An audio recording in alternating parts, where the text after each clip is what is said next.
Hello, Trà Vinh xin chào các bạn.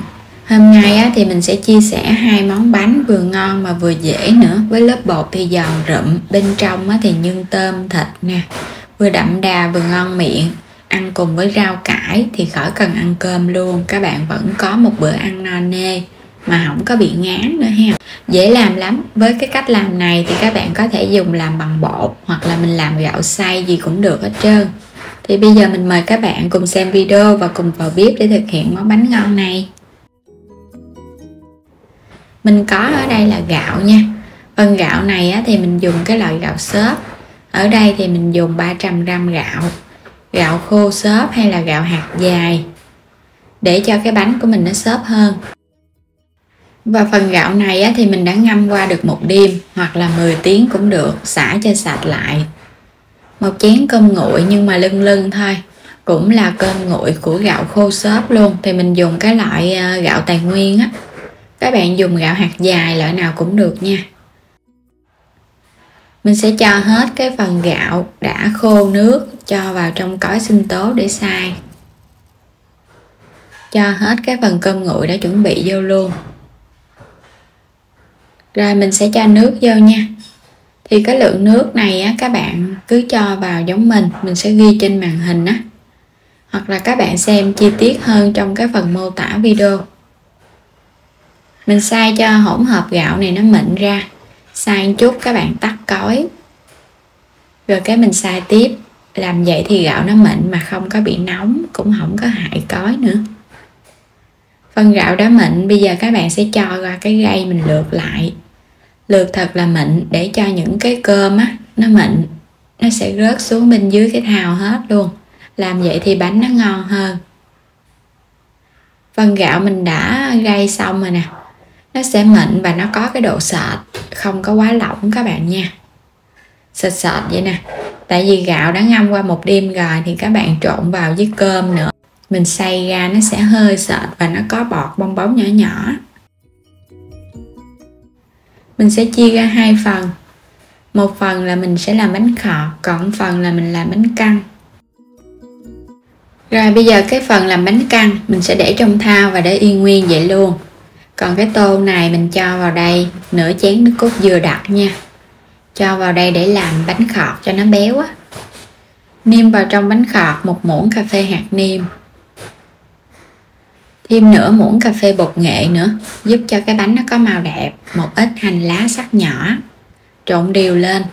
Thì cái nước cốt dừa mình làm là nước cốt đặc, đừng có quá lõn nha. Lõn quá bánh nó bị lỏng á. Trộn cho thật đều rồi để đây. Tiếp theo phần nhân mình có là tép. Thì tép này là con tép đất á, hay là tép sông á các bạn. Có những cái con nhỏ nhỏ vậy nè, mình làm cái bánh này nó mới ngon. Vì nó ít vỏ và cái phần vỏ nó cũng giòn nữa.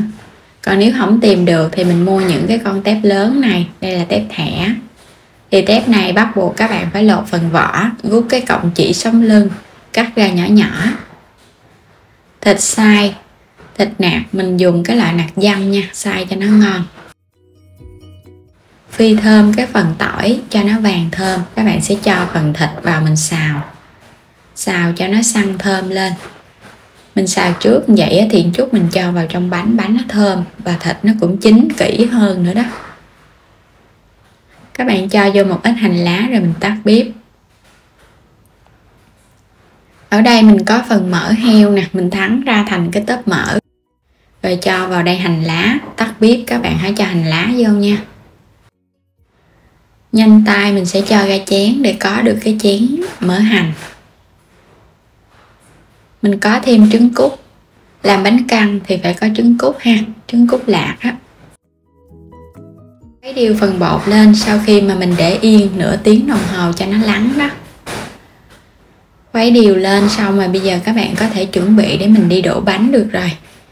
Tại vì đây là phần gạo mình xay cho nên mình để nửa tiếng là được. Cho qua cái ca cho nó dễ vậy nè. Làm nóng khuôn, quét sơ một lớp dầu ăn. Mình sẽ chiên cái phần bánh khọt trước ha. Rồi bây giờ các bạn sẽ cho bột vô. Mình sẽ cho bột từ cái viền ở bên ngoài vào trong. Tại vì ở giữa lửa nó lớn á. Nếu mà cho ngay cái khuôn giữa là dễ bị khét bánh lắm á. Nhưng mà các bạn đừng có cho đầy quá ha, mình cho vừa thôi. Rồi bây giờ mình sẽ cho thịt vô nè. Khi mà các bạn cho nhân vào á, bột nó còn dâng lên trên nữa đó. Nếu mà cho nhiều quá thì nó bị tràn ra ngoài, nhìn cái bánh nó cũng không ngon. Rồi tiếp theo thì mình sẽ cho tép lên. Tép nhỏ cho nên là mình để nguyên con, không cần phải lột phần vỏ ra. Mỗi một cái bánh mình dùng một con tép. Còn nếu mà nhỏ quá thì dùng 2 con ha. Đậy lại một chút xíu. Khuôn bánh thì mình đậy lại trong vài phút thôi. Mở nắp ra. Cảm nhận được cái mùi thơm của nước cốt dừa luôn á. Bây giờ các bạn sẽ trở cái bánh lại nè, để cho cái mặt ở bên dưới nó vàng lại một cái nữa mới ngon. Khi mà nó vàng đều thì mình sẽ lấy bánh ra ha. Các bạn thấy cái độ giòn ha, nhìn rất là giòn luôn á. Mình làm bằng gạo xay thì bánh sẽ giòn hơn. Chốt bánh ra, rồi cái mình đổ tiếp những cái bánh còn lại. Đối với bánh căn, nếu mà các bạn làm theo cái kiểu truyền thống luôn thì phải có cái khuôn đất á. Nhưng mà mình thấy lâu lâu làm lần thì dùng cái khuôn bánh khọt luôn cũng được. Bánh vẫn ngon nha. Cho thịt lên trên. Bánh căn này á, thì phải làm gạo xay. Còn bánh khọt thì các bạn có thể thay thế bằng cái bột gạo cũng được nữa. Mình sẽ cho trứng cút lên trên, đậy nắp lại nha, cũng chờ vài phút. Mở nắp ra nè. Mình thấy ở cái đế bánh ở bên dưới nó vàng á, thì mình sẽ trở bề nó. Rất là giòn luôn. Gạo phải xốp thì bánh mới giòn nha. Gạo ngon thì bánh nó ngon à. Ngon lắm. Nhưng mà mình có lưu ý với các bạn, nếu mà làm bằng bột gạo đóng gói á, thì các bạn phải pha bằng soda nha. Nước soda thì bột mới giòn. Đối với bánh khọt á. Rồi bây giờ mình sẽ lấy bánh ra nè. Tương tự mình sẽ đổ những cái bánh còn lại. Làm xong hết rồi các bạn sẽ lấy ra. Chỉ với một ít gạo thôi các bạn xay ra cùng với nhân, tép, thịt thì mình có được 2 món bánh ngon để thưởng thức rồi. Ăn cùng với rau cải. Phần nước mắm, chua ngọt và rau cải nè, rau thơm các loại. Ngon ha. Cái bánh này giống y chang như là cái trứng vậy các bạn. Ở bên ngoài thì giòn và có độ vàng ngon nữa. Bánh mà các bạn làm mà ở bên ngoài á, mình thấy nó giòn thì cái bánh mới thành công. Mình cho bột vào thì bột nó sủi bọt lên á, thì bánh nó mới ngon. Bột mình đã đạt á. Ăn cùng với mỡ hành nè, tóp mỡ. Bánh căn thì có thể ăn thêm với đồ chua xoài á. Còn hôm nay mình không có mua cho nên ăn vậy thôi.